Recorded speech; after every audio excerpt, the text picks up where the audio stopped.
Fifth Avenue divides Manhattan to the east and west sides. The Empire State Building is on 34th and Fifth Avenue. So we're going to go everyone to the left. Okay, so to the left. So yeah, I'll just stand behind you. Right here. There's so as you look at the Empire State Building, to the left of it you see two tall skinny towers. You see a wide street going up towards those tall skinny towers. That wide street there is 6th Avenue. And between those towers you can see a little fuzzy dark grayish brown patch. That is Central Park. That's all you can see of Central Park because it's covered by the toll lanes. You go to the left and you see, do you see that, sir? Yeah. Yeah, if you don't see something, just raise your hand. You go to the left of Central Park, you see the bright red H&M. Okay? That's on 42nd See it out there? H&M building. To the left of that, you can see the tallest tower with like a sort of L-shaped cutout at the top. That's the Central Park Tower. There's a 3-story penthouse. Yeah, it's crazy. Those are the super towers. Those ones do sway. So if you're buying a, an $80 million apartment, you can buy it and you will buy it for the movement. So I don't know. But anyway, if you go to the base of the Central Park Tower, you can see Times Square between the skyscrapers. Do you all see that? You see the flashing billboards and lights? If you don't see something yet, raise your hand. But so I'll show you right here. I'm going to use my tablet. And what I do is I use the camera and tablet. So here is Empire State Building. Central Park's right in there. And so Times Square is right down there. So you see that very tall one at the base of it. Do you see it now? The flashing billboards and lights. Do you see that? So Times Square has all those billboards and everything. It's really fun. Everybody's got to see Times Square. New York is, of course, we stay away from it. It's visitors in town. But we see it here. It's kind of cool. All right. So keep going. And in the distance, you see the George Washington Bridge. Raise your hand if you've been stuck in traffic on the bridge. Yeah. Okay. Absolutely. Even you, I know your commute is dead. That is not just you. Well, it's not just us.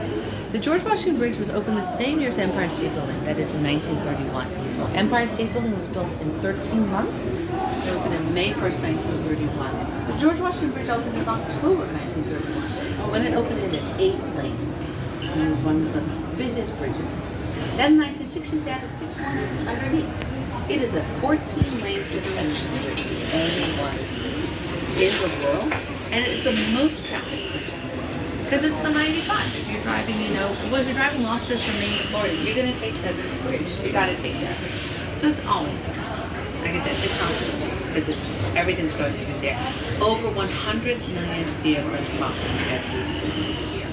Now, during the weekends, my husband drives me into town. It's Saturday. It's really fast. It's really easy. So we're going to go to ship. On weekdays, I take the ferry. And my ferry drops you off right down here. For you all that took the Hoboken ferry, I take the ferry from Weehawken, drops you off right down here. And I get a bagel. So it's very easy. The ferries that you took, they're the ones that help rescue people off the plane that landed in the Hudson River in 2009. Remember the story of Sully and the plane? So as you're looking up town, you see that big cluster of tall buildings, one with a triangle top and a shelf sticking out the side. That's the edge at Hudson Yards. We can't see it, but behind there you'll be able to see towards the Intrepid. Sully basically touched down behind the Intrepid, which is the aircraft carrier museum that's on the west side. So we landed behind there. Remember, the ferry terminal, all the little ferries came different off the water, out of the water. It was 14 degrees that day.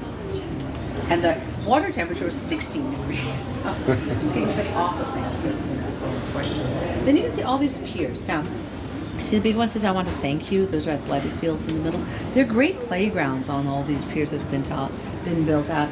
And see the one that looks like a little roller coaster sticking out in the water on the little sticks? You all see that? That's called Little Island. Little Island is right near Chelsea Piers. That's where we had passenger ship terminals. In fact, Little Island, for the terminal that used to be there, the pier that used to be there, was where the Carpathia came with survivors from the Titanic. The Titanic would have docked at Pier 59, right up there. So let me show you what it used to look like here. I mentioned 1931, year of the Empire State Building. So excuse me here. Let me come just in front of you in boots for just a second. So this is New York in 1931. Look at all of the piers. Wow. Because New York City is a seaport. So you can sort of see, you may have noticed behind the Statue of Liberty, all the big cranes, everything like that, all the big container ships coming out there. Well, for centuries, all the shipping was around the island of Manhattan. Okay, New York always is and always will be a seaport. Let me show you something even earlier. Look at New York in 1892. Look how crowded. This is the Hudson River. Holy moly. It's crazy. This is where we are right now. We're right down here. And we don't have that anymore. Container ships are just too big. You can't bring a container ship into the Hudson River. But also people travel differently. People visiting from Europe, they don't take an ocean liner. I mean, you can take a cruise, take the Queen Mary, but otherwise people take a plane. We've got cargo planes, passenger planes, all that kind of stuff. So the piers eventually were just abandoned. And so down here, when they built the original World Trade Center, back starting in 1966, they excavated all the dirt when they were digging it out to make a foundation. And they dumped it into those old piers and made a whole new part of the city. They made a whole new part of the city right down here, and so the island has been expanding out forever, like since the get-go. So this shows you how the island of Manhattan has been expanding. Okay, so it all grew out, and so down here, this little black part here, this is New Amsterdam. That's how big New Amsterdam was, just the tip of the island of Manhattan. So here you can see how the city's grown out. The Dutch built a wall to keep the British out.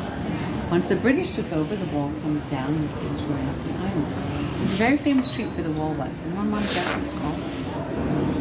Wall Street. Thank you.